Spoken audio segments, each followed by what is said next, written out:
The road not taken. Two roads diverged in a yellow wood.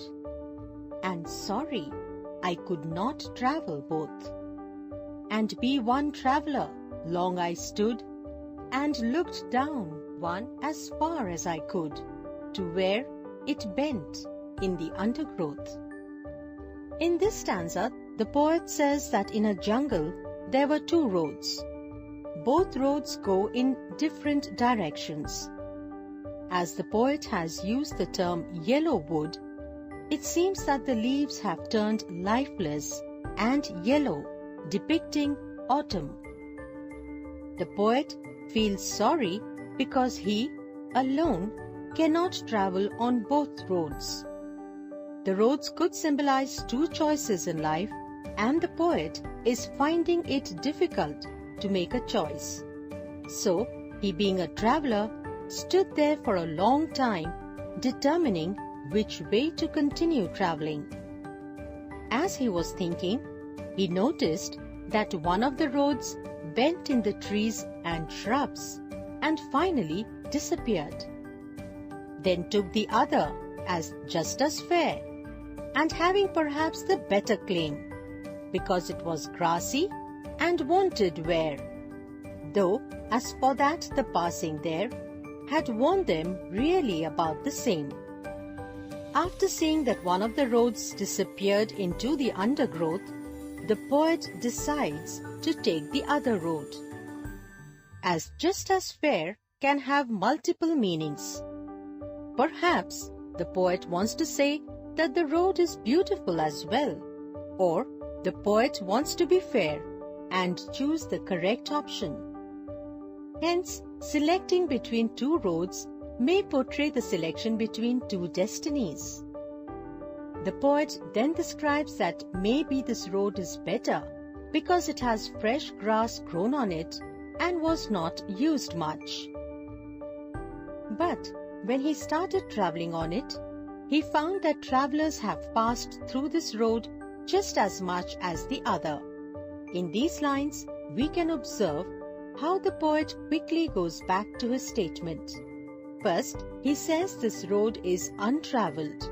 Then, as he walks, finds it equally traveled. Also, the poet says that the path wanted wear. A path cannot have a desire or want to wear. Only humans have want.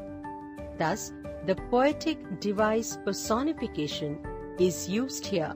In personification, a thing, an idea, or an animal is given human qualities. Here, the path is personified, and both that morning equally lay. In leaves no step had trodden black. Oh, I kept the first for another day. Yet, knowing how way leads on to way, I doubted if I should ever come back. Here, the poet says that both the roads were covered with leaves that morning. And perhaps that morning, he was the first to travel on that road, as the leaves fallen on the road had not turned black by the steps of travelers. However, it seems that he regrets his decision, slightly wondering if he will ever get to come back and take the other road. I shall be telling this with a sigh, somewhere ages and ages hence.